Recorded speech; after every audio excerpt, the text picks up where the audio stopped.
Selamat datang di channel YouTube saya. Perkenalkan, nama saya Ramiro Gunadi. Pada kesempatan hari ini, saya akan melakukan presentasi mengenai audit TI. Dosen pengampu saya adalah Bapak Erwin.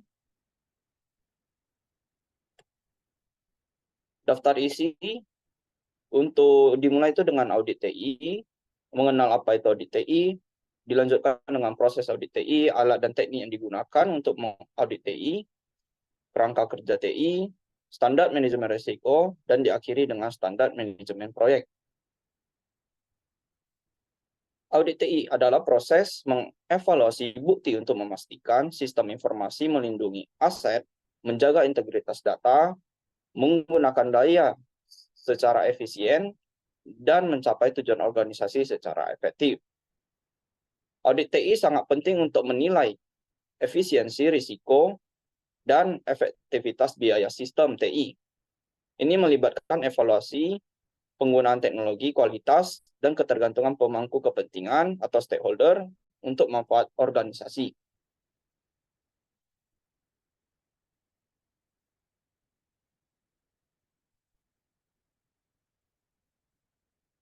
Untuk proses audit TI, tahapan penting untuk memastikan efektivitas, efisien, dan keamanan sistem informasi dalam suatu organisasi terdapat langkah-langkah audit TI. Yang pertama itu perencanaan, menentukan ruang lingkup dan tujuan audit, termasuk sistem dan proses kontrol apa yang akan dievaluasi, lalu diidentifikasikan sumber daya yang dibutuhkan, termasuk personel, alat, dan kerangka waktu. Berikutnya itu penilaian risiko, mengevaluasi risiko yang terkait dalam lingkungan TI, termasuk potensi ancaman terhadap integritas data, kerahasiaan, dan ketersediaan data. Berikutnya pengumpulan data, di mana mengumpulkan data yang relevan tentang sistem dan proses TI. Ini mungkin termasuk meninjau dokumen, mewawancarai staf, dan mengamati operasi. Penggunaan alat dan teknik untuk mengumpulkan bukti seperti log system, file konfigurasi, dan kontrol akses. Berikutnya itu adalah pengujian, di mana akan menetapkan standar yang ditetapkan dan melakukan praktik terbaik untuk mengevaluasi kepatuhan. Dilanjutkan dengan pelaporan, di mana menyampaikan laporan kepada stakeholder terkait termasuk manajemen dan dewan direksi. Dilanjutkan dengan tindak lanjut, memantau pelaksanaan rekomendasi dan tindakan kolektif, melakukan audit tindak lanjut untuk memastikan bahwa perbaikan telah dilakukan dan pengendaliannya efektif. Diakhiri dengan perbaikan berkelanjutan, mendorong budaya perbaikan berkelanjutan dalam lingkungan TI, dengan meninjau dan memperbarui kebijakan, prosedur, dan kontrol secara teratur. Alat dan teknik audit seperti Computer Assisted Audit, Tools and Technique, CAAT, memainkan peran penting dalam kegiatan audit modern.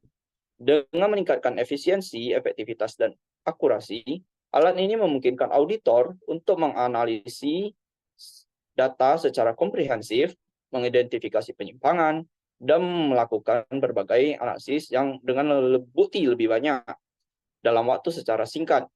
Pada akhirnya mengurangi tingkat risiko. Penggunaan CAT memungkinkan auditor untuk bergerak melampaui audit berbasis sampel tradisional untuk menganalisis secara kumpulan data, meningkatkan kualitas audit dalam membangun kepercayaan dalam administrasi. CAT itu terdapat tools yang digunakan ACL, Audit Common Language, software yang populer untuk menganalisis data dari berbagai sumber. Berikutnya itu ada IDEA, Interactive Data Extraction and Analysis. Digunakan untuk mengakses, menganalisis, dan mentransformasi data. Untuk CAT terakhirnya itu ada Picalo, mirip dengan ACL. Digunakan untuk menganalisis data dan melakukan ETL, Extract, Transform, Load. Adapun alat untuk menguji jaringan, yaitu Wireshark dan NPM. Alat untuk menguji keamanan ada Nessus dan Metasploit. alat untuk menguji perangkat lunak atau software, itu ada static code analyzer untuk menganalisa kode sumber untuk menemukan kelemahan atau kerentanan. Berikutnya itu ada Dynamic Application Security Testing atau DAS untuk menguji aplikasi web yang sedang berjalan.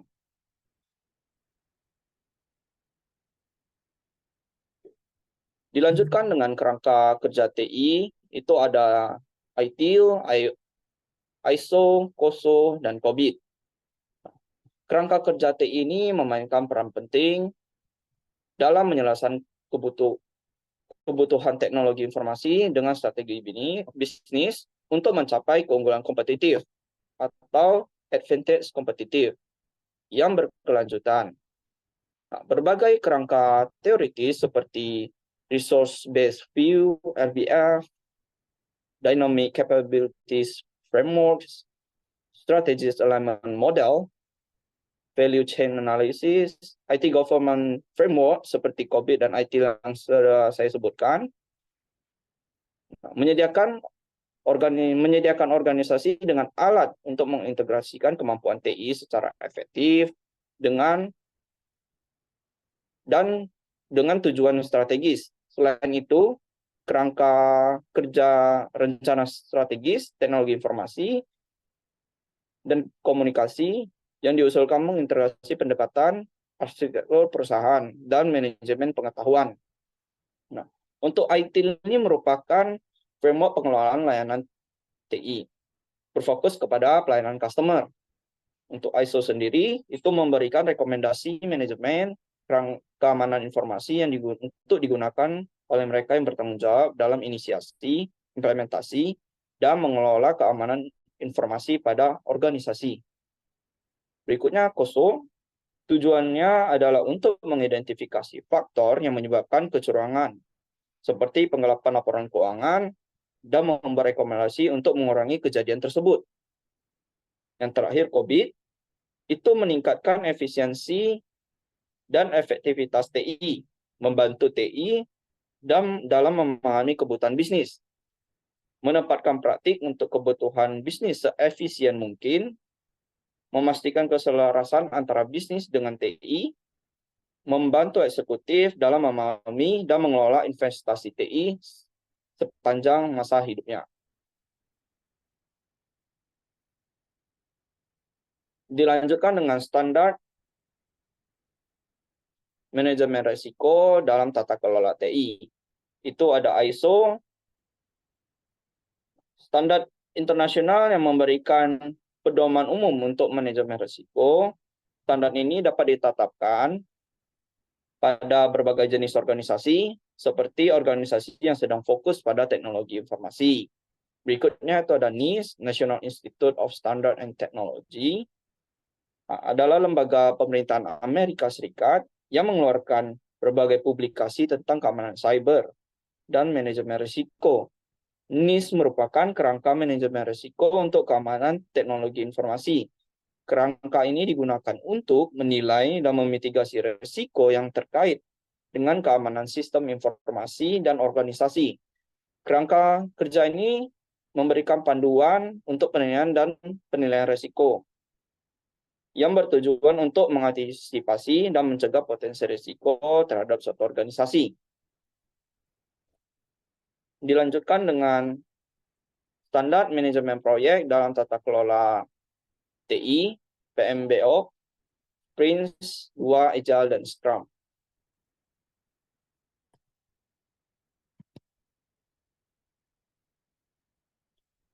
Dilanjutkan dengan standar manajemen proyek dalam TI, dalam tata kelola TI, itu ada PMBOK, Project Management Body of Knowledge, berfungsi sebagai referensi dasar bagi manajer proyek, memberikan praktik dan pedoman terbaik untuk meningkatkan tingkat keberhasilan proyek. Ini membantu dalam standarisasi proses manajemen proyek di berbagai industri.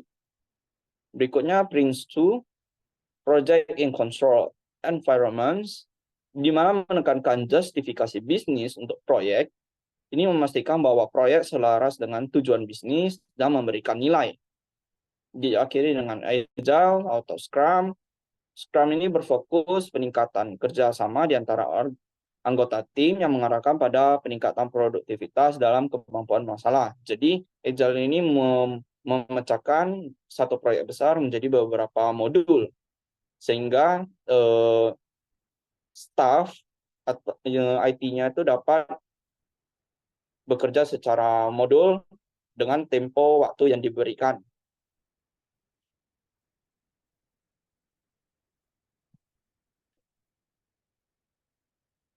Sudah berakhir, terima kasih atas perhatiannya.